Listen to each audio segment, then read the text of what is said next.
Joined here by Frodan. We're about to get into the second winners match on day one of the tournament. It's going to be Forsen versus StrifeCro. Both players had pretty close matches in their opening rounds, so it'll be curious to see how they'll play out here.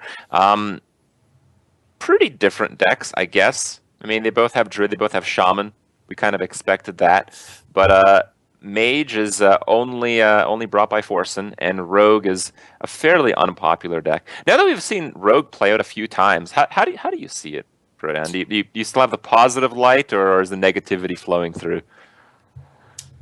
I gotta be honest, man. I think it's actually a pretty cool inclusion, because I think what the Rogue is trying to do is kill the third deck.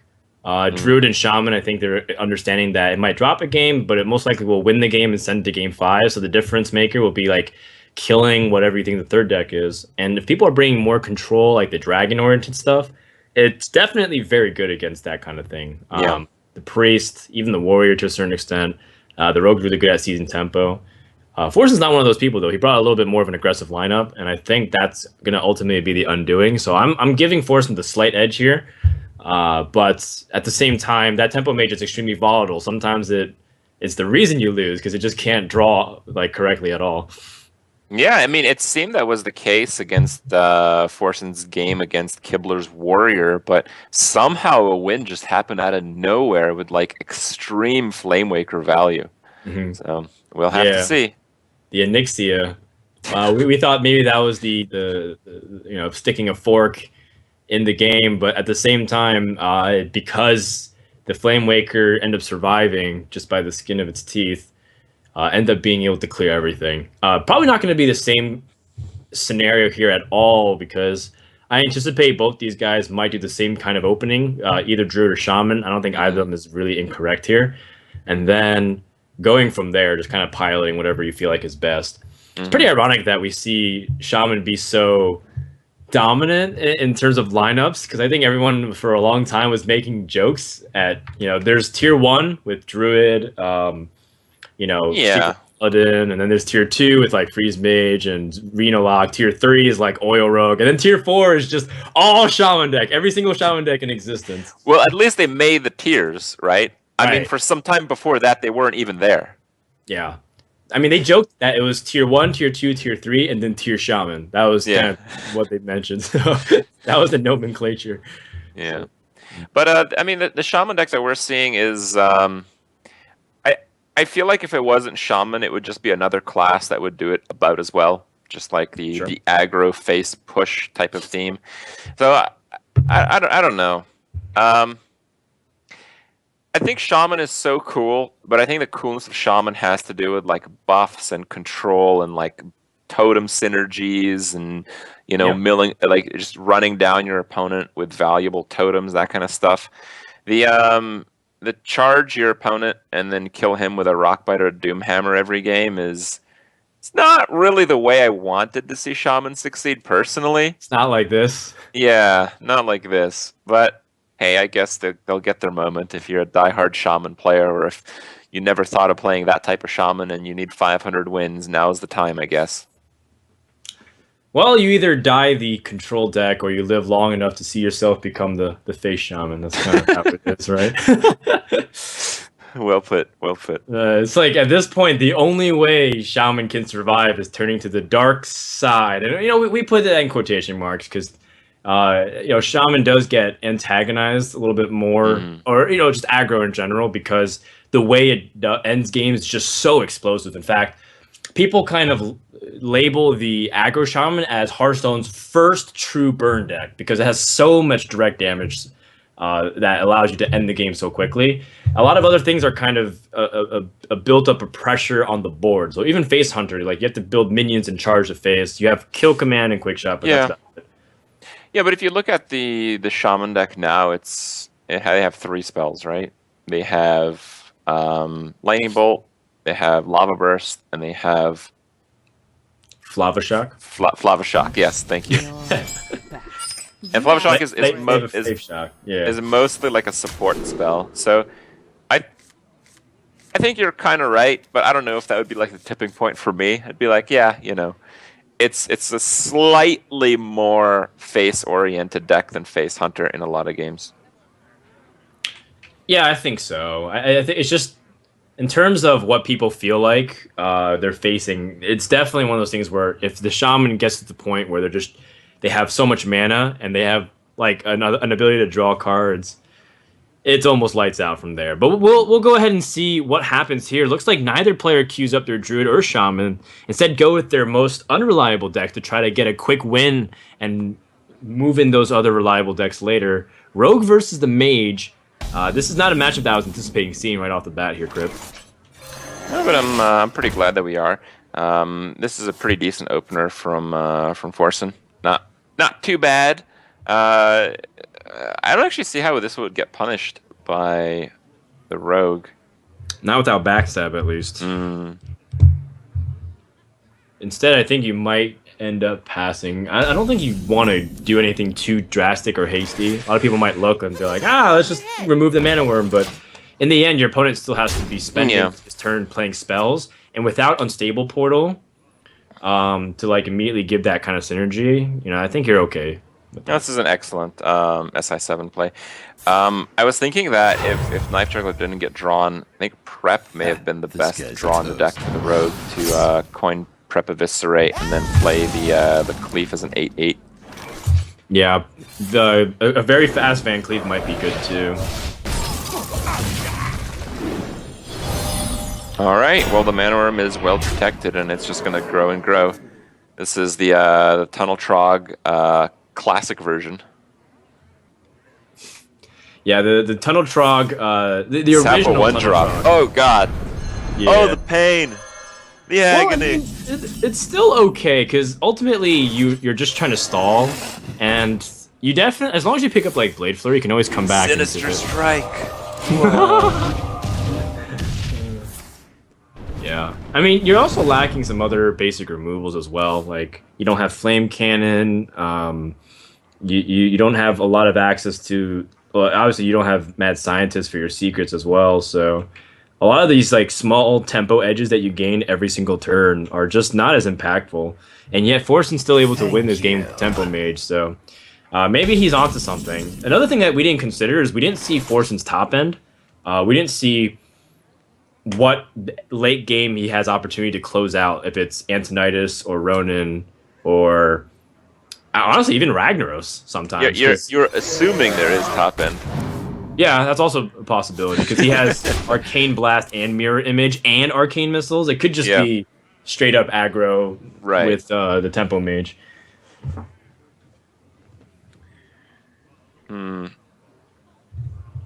It looks like there might be some options here.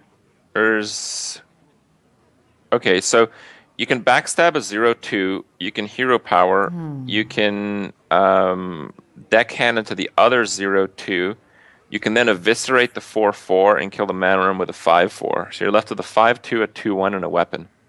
It basically ends the game, the way I see it. It needs a Flamewaker shenanigans again. Yeah, I don't like leaving the Azure Drake up if you just backstab the if you backstab the 2/3. It's a full clear here. Yeah, I'm saying I don't like the other play. Because when you evaluate these plays... Oh, he's going for Van Cleave instead. Oh. Cool. I think this is okay too. 6/6 is pretty reasonable now that I evaluate it. Just the one thing about the Azure Drake play is that you leave up spell power, which just gives so much flexibility for this deck that runs a lot of spells.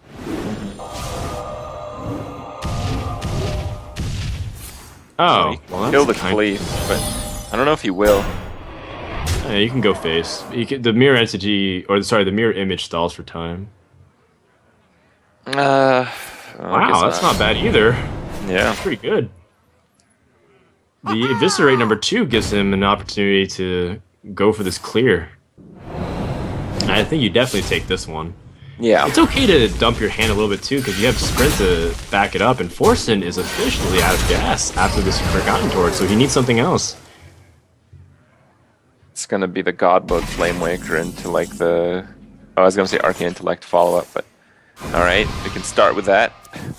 Not bad. Okay. Someone order a Flamewaker. Fresh out of the oven. Okay.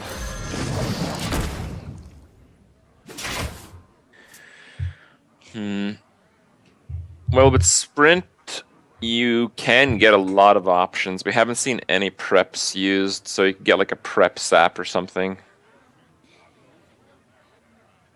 Yeah, Looks like so he's choosing not to go this sprint though. I think it's just better to impact the board and then just really go for as high much value as you can. That's also pretty good too, getting the SI7 agent. Oh man. Well, it looks good, but the multiple one health minion strategy in this situation is not going to work out as well because the potential Flame Waker destruction. This has to not hit face. Any other target's okay. Spell Slinger. Oh man, you're playing with fire, Forsen. Yeah. He wants Flame Waker to he wants to get a spell so that Flame Waker can just completely wreck the board the following turn. Wanted, dead or alive. Okay. That's so funny. Because now he can play Avenging Wrath with the Flame Waker next turn. You like Arcane Missiles, eat your heart out. Yeah. That's 11 missiles. No, it's 10 missiles. It's the Timepiece of Horror. For 6 mana? For 9 mana. But you get a minion at the end. Yeah. Pay attention. Alright, class. 2 Violet Teachers. And I'm almost certain the Drake will want to clear this out a little bit. So that's going to be a lot of health onto the board, but I mean, I've got just the thing for this situation, Trip. Actually, he can't clear. There's no case where he clears. So the best case is it kills 1 Violet Teacher, but even that I think is pretty unlikely. So he has to get really lucky here for this to work out. Oh, 2 to 3, 4, 5, 5 to the face. What? Oh, Forsen. Well, and now he can get Arcane 10% Intellect, positive. Arcane Intellect, Frostbolt, Fireball, lethal. There you go. Yeah, it's just funny that that's the way it happened. And I guess because he did so much damage to the face, maybe he has an opportunity to kill. Mm-hmm. Surprisingly, I felt like. Oh my god, he might sap that. He might sap that. No. Do you want to sap the Flame Waker? Yeah, I think you might. You have to close out this game fast. I guess that makes sense because you're going to build up so many 1/1s too. So it's a higher chance that the Flame Waker misses face. Right, but now with Flame Waker, he can get a Fireball and live the dream. That would be 1 in 64. 1 in 64 Fireball lethal here. Happens Sounds every reasonable. What? Okay. Is he gonna Arcane Intellect immediately, or is he gonna Flame Waker? If he Arcane Intellects immediately, he can draw into Frostbolt Fireball exactly for lethal.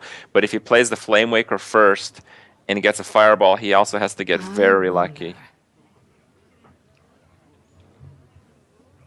He can also play Knife Juggler, Flame Waker, Arcane Intellect, float 2 mana. But I think he used up almost all of his 1 mana spells. Yeah, it's just that I think he probably knows he's dead next turn. So I think he has to make the most the play that gives him the best chance to win right now. Oh, nope. Runs out on me. Juggler has to redeem you, so I guess you play 1 Flame Waker and you ping. Yeah, I guess. Just try to go as hard as you can in the paint. Ping up the 2/1. There is 5, 8, 9, 13, 14, 15, 16 damage. That should be lethal. Oh wait, I don't know if you can reduce the cost of stuff. Yeah, you can, right? Yeah, because if you attack in Blade Flurry with the Thalnos, it kills the Knife Juggler, and that actually reduces the cost of Dragon's Breath to 4, so that should give you enough to get exact lethal. Right. Exact mana lethal. Yeah. There is a way to mess it up too. If you He's one over lethal, actually. Oh, the spell power on the Dragon's Breath, right? Yeah. Cool stuff. So many options. Yeah. Oh, is he styling on Forsen? I like it. It's still lethal technically, but that looked weird. It's just a style. It's a style points, man. Because Forsen is the guy that always gets the extra BM in if he can. I'm ready to work. Oh, I like it. StrifeCro showing a little bit of flair here. Boom. Exact mana, or not exact mana. One more floating, but an exact damage just for the icing on top. So that's gonna put StrifeCro up to a 1-0 lead right now. With the rogue deck out of the way. The rogue deck, yeah. And that's a pretty big deal because these third decks are what are sinking a lot of these players. Some of them bringing priest, some warrior. Warrior's been pretty popular, unfortunately. And to get one right off the bat with your third deck, I think is very good. I mean, Druid and Shaman, just the two most winning decks of the tournament so far, without much of a surprise, honestly. You asked for it. Well, we'll see how good it is leading up to it. I think Forsen picked the Tempo Mage largely because he wants to be able to take advantage of the Druids. The Druids being very slow on developing the tempo. If you have an ability to get early game plays, but you lose some of your best stuff. You lose Mad Scientist, Secret Poles, you lose Flame Cannons. Honestly, even Unstable Portal sometimes gives Druids such a big fate if you get a reasonable sized minion like a Bolt of Fist Ogre. Well, you can still get those. It just has to be through Spellslinger. Yeah, I guess so. Or Conjure. I mean, it could happen here. Yeah, Conjurer in general is just like a really underrated card when people first saw it, but now when they see more of it, it's like that card's just awesome. Not to mention, it's like in limited formats in a vacuum, it can give you some really powerful finishers that your opponent can't play around. All right, well, the Living Roots keep, well, I guess it's not going to matter too much. How do you actually tackle this? Do you Living Roots? Uh, Do you double Living Roots and then get miserable?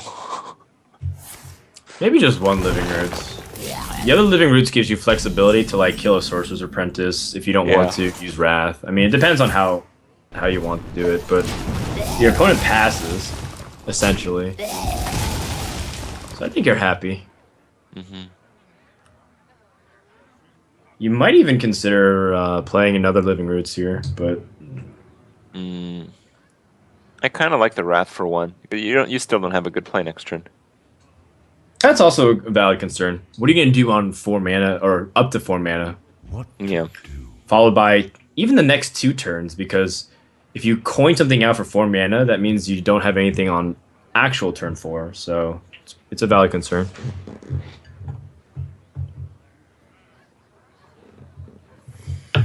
Actually, Forsen also doesn't have really much. He just has the torch, but looks like there isn't going to be anything to torch. Oh, that's good. There we go. We finally got something going. So with Forgotten Torch, all of the 1 mana spells, it really feels like Forsen doesn't have any late game to his deck right now. Mm-hmm.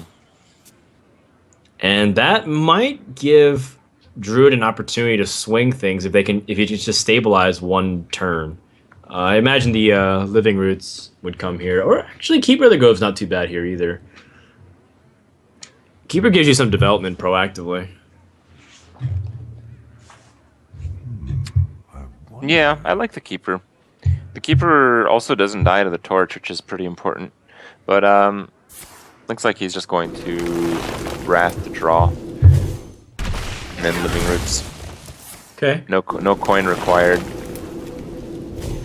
He just really wants to improve the quality of his hand. Perfectly fine. But once again, slightly behind on the board, which means the mage can use removal to leverage that for more minion damage. This is a very poor hand from StrifeCro. He's got a burn an Azure Drake here, and I mean, there's really nothing. There's no one card that you can draw that you're really happy about. Ooh, not a bad pickup at all for Forsen. Now that he has Azure Drake and the Arcane Blast, that's a full removal on the Azure Drake that's inevitably going to follow up. Oh, never mind. Picked up something slightly better than that. It's still quite good. That would have been very bad. Oh, it looks like he is just going with the Fireball. But that, again, takes an entire turn of removal versus the Mage would have had Fireball in the hand and an Azure Drake developed onto the board. That would have been lights out, I think. Well, we're probably going to see that here. Oh, no, we're not. Force of Nature taking out the Water Elemental. Wow. Yeah, no more shenanigans. Realizing Mage is kind of low on cards, just needing to stabilize. But that's where Azure Drake is really powerful. It refills your hand a little bit. You can play the Mana Worm as well. And the Mirror Image. I think Mirror Image is worth playing here. I'm surprised they did not play it. Oh, MC Tech. That could have been bad. Forsen's next level play. I mean, he's aware that StrifeCro has cards like Mind Control Tech in his deck too. Man, the Arcane Blast is so strong here. 4, 8, 9, 16, 17 damage if he draws, oh my goodness, Fireball. But it looks like this is just as good. I wonder if he's going to play around MC Tech though. He might. There's not much reason to taunt up here. Well, it does 2 damage as opposed to the 1 with the ping. Nope. All right, here we go. Is there an opportunity for StrifeCro to stop this with Ancient of War, some kind of defensive maneuver, but it doesn't look like it. Yeah, it doesn't look like it at all. I think his best out is probably to heal with the Ancient of Lore. Right now there is 6 damage, 7 with the hero power, 9 if they both hit face with the mirror. Oh man. Is that guaranteed lethal? Yeah, that's guaranteed lethal. Yep. Yep, that'll do it. Wow. That's the 1 extra damage that he needed. Boom, exacties. And he played around Mind Control Tech, and he is BMing back saying, thank you, StrifeCro, for justifying my actions in the next game. That was very well played by Forsen. Yeah, I mean, I think almost everyone would have played that that Mirror Image, and if he had roughly half the time, I think he would have not been able to seal out that game. I think the MC Tech stopping the damage either through taking a taunt or taking a big minion would have given StrifeCro just enough time to swing it back as the Druid. So good stuff. It's evened out, and both players are on their cookie cutter decks, I suppose. Is there much variation between these two? Forsen is running the Unbound Elemental with the Shaman, and that extra little bit of health, I think, could play a big factor in the mirror matchup. But for that to happen, you have to lose this one, so I don't know if he wants that. Yeah, the Unbound Elemental is actually a very good card against Druid, something that people don't really immediately think when they see the Unbound, but it has a lot of power because it gains health as well as attack. Cards like the Tunnel Trog, the ultimate limitation of that is that it's not Undertaker by growing +1/+1, only +1 attack. But Unbound Elemental, if you just keep overloading, which over the next 3-4 turns looks like you can, that thing will just grow to be like a Pit Fighter or Boulder Fist Ogre status, and that's just gonna seize enough tempo to run away with the game. I don't think it's gonna work. I think he's gonna point it out, and it's gonna get Innervate charged through the Clod. Oh yeah, assuming that doesn't happen. I'm just saying, as a rule of thumb, like this card can be pretty impactful. You don't really expect Innervate charge Druid the Claw. You usually like expect maybe Innervate swipe or some kind of silence play or something, but this is a fantastic response from StrifeCro. And he's also got like a couple of good 4-drop opportunities here. With like being able to follow it up. I wouldn't consider these very good. I mean, he's not dying. He's eventually going to have much better quality minions too, because like Shaman at this point is not really doing much. Yeah. He has the Lava Shock and then Totem Golem. And I guess you might as well trade, so you play around swipe a little bit. But, I mean, all this is resulting in 0 damage. Yeah. This is not a winning game right now for the Shaman, not in the least. And, you know, ultimately, God. as long as you just stay safe. Look at that Druid hand. 2 pair. Which is better than 3 high, last time I checked. Alright. There are some very clunky cards, but it will probably work out if he ends up keeping the Azure Drake. I just kind of have some doubts. Oh no, looks like he will be keeping the Azure Drake. I think he just probably realizes he's super far behind. Doesn't have the opportunity to play around that. Mm-hmm. He wants to just get the most damage he can as possible, and by doing so, he will be able to have Lava Burst hit face. I can get behind it. What do you think is worth less, a Force of Nature or a Swipe? I think a Force of Nature, number 2, is harder to use properly. I think you'll use a Force of Nature to clear here. Guess I'm wrong. Well, the thing about that is, the Force of Nature does the same thing as Swipe, but you get to get a hero power in, and you're not gonna. You're probably gonna be looking to play Swipe plus something else later on, anyways. So I think the Force of Nature is still pretty useful. Trade onto the Azure Drake, and I wonder if he's just gonna swipe and play Mounted Raptor, or instead opt to use Force of Nature to be completely defensive. But I think the swipe. He has the option to Draw the Claw again. He can Draw the Claw charge and hero power down the 2/1, but swipe does seem a little bit safer. Flametongue Totem was a card that was included in several aggro shaman decks in the very beginning of it. Its iterations, but it phased out because they realized. Oh, don't you want a totem first if you get a taunt totem? Yes, but he did it because he knew. Okay. Forsen can foresee what totem he's gonna roll. It's a special power, bro. All right. Wow, Mind Control Tech stealing one of the taunted Feral Spirit Wolves. That's really brutal. And this game is almost just wrapped up. Druid's at too much health. There's still no sign of a Doomhammer being able to come back in the game. And pretty soon, Druid's going to flip the aggro switch to be aggressive. Yeah, it's just the Shaman just couldn't really make anything happen. Well, at least he's trying, Crip. But like at this stage, you're probably like rolling a spell power totem to try and get to like, kill off the Druid the Claw. You might just die, or you might just Lava Burst. You did get it.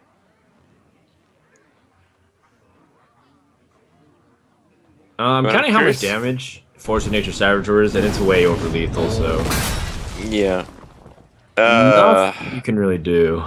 The Earth Shock is okay, but then Ancient of War is going to give you clinical depression. Yeah, that might be a side effect of using Earth Shock right here. Assuming you don't die the next turn, but yeah. Because that would be exactly lethal. Ooh, wow. Scenarios. Not even being necessary at all here. No, I think I like the full clear. The full clear gets rid of the spell damage totem, which can actually be a pretty big deal.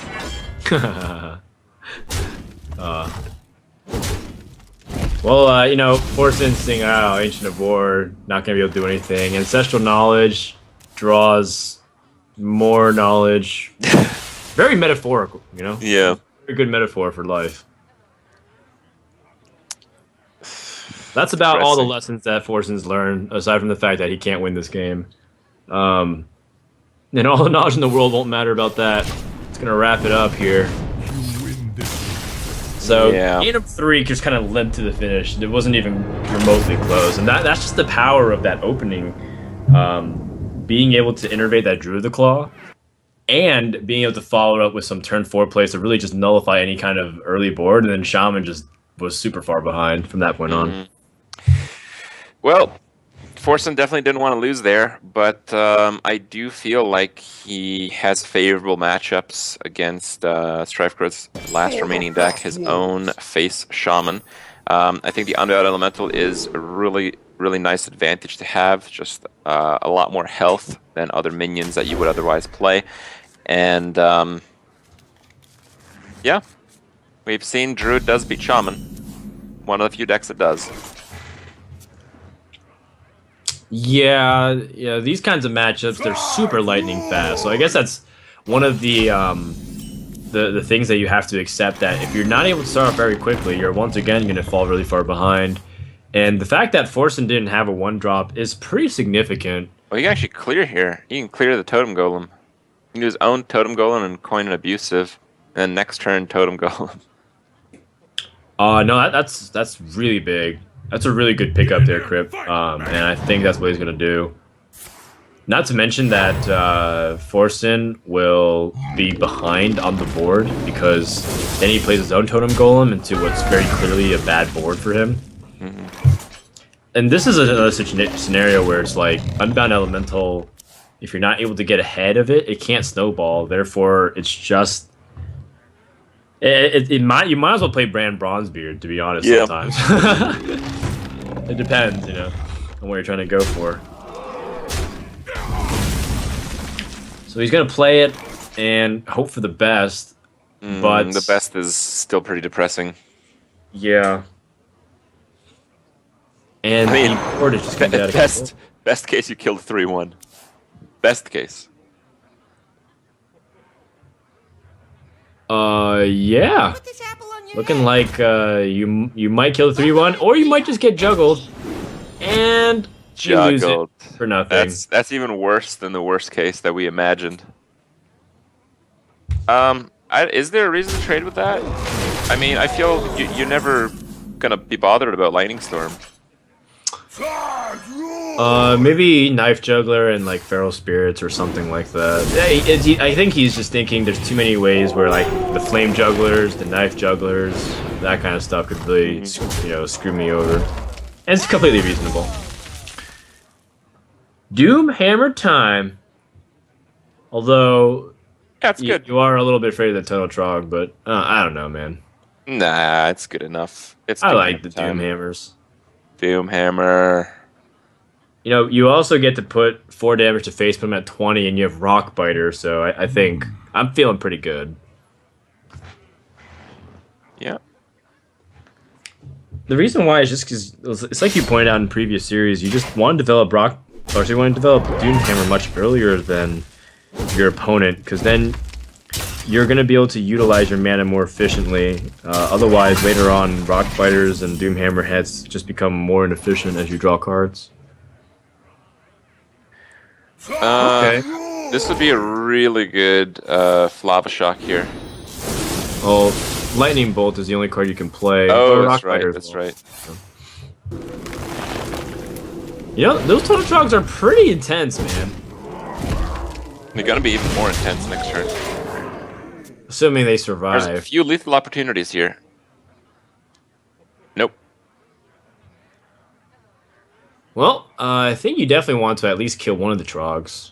So Lava Shock 1, Leopard Gnome it. And then you probably just Feral Spirit and then just go face twice. You set up an opportunity to potentially draw into lethal. You'll have done 14 damage, and if you get Lava Burst, you win. And if the Feral Spirit Wolf survives, you only need to draw 3 more damage to win. So I like putting it on a little bit of a clock there. Oh wait, I forgot about the Leopard Gnome damage. Leopard Gnome damage is pretty relevant too, so that's actually very good. The more I think about it, he's keeping Lava Shock so he can go face with it. Okay, I like that too. Yeah. I think he's understanding that Forsen's constricted on mana, so for him to get through is going to be really inefficient. Oh man, This is gonna work out pretty well, though. Do you want Ancestral Knowledge? I just feel like those Trogs have enough attack. I think you might need just regular Totem. Or to Flame Tongue in between the taunts. I think I'd do that. These Trogs are insane. You can't. We said that there's no targets to Big Game Hunter really in people's decks. I found we were wrong. Yeah. Oh, Arcane Golem. Is that it? No. He's one off lethal, I think. Wait, what if he gets a Spell Power Totem? If he gets a Spell Power Totem, it's lethal. Right? Yes. No. Yes. Yes. Spell Damage Totem is lethal because the Lava Shock pays for itself. 1 and 4 lethal here. And you can play because you have the exact 7 mana with that. Yep. Spell Damage is lethal. Nope.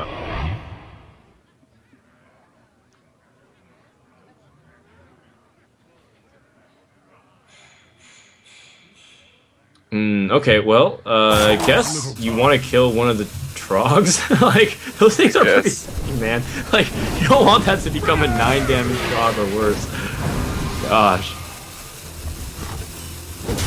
Okay.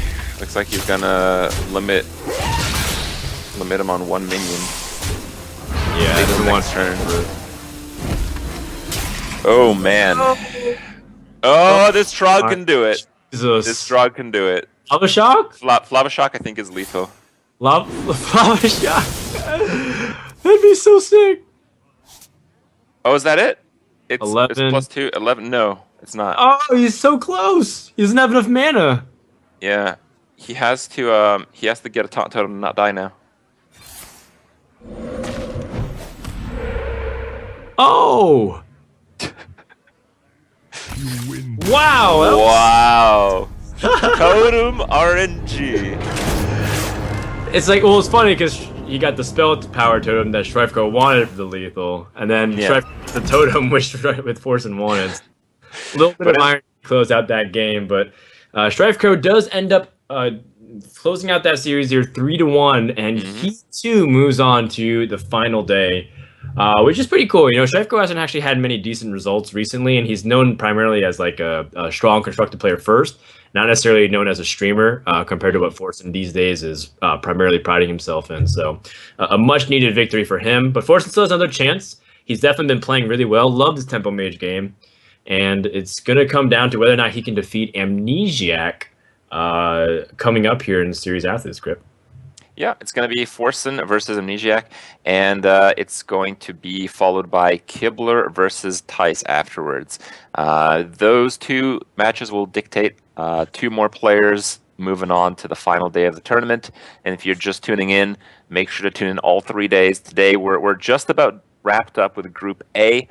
Tomorrow we'll have another 8 players play for the first time. We'll get to see what kind of creations they bring, and then we're gonna match it all up together on the final day 3 afterwards.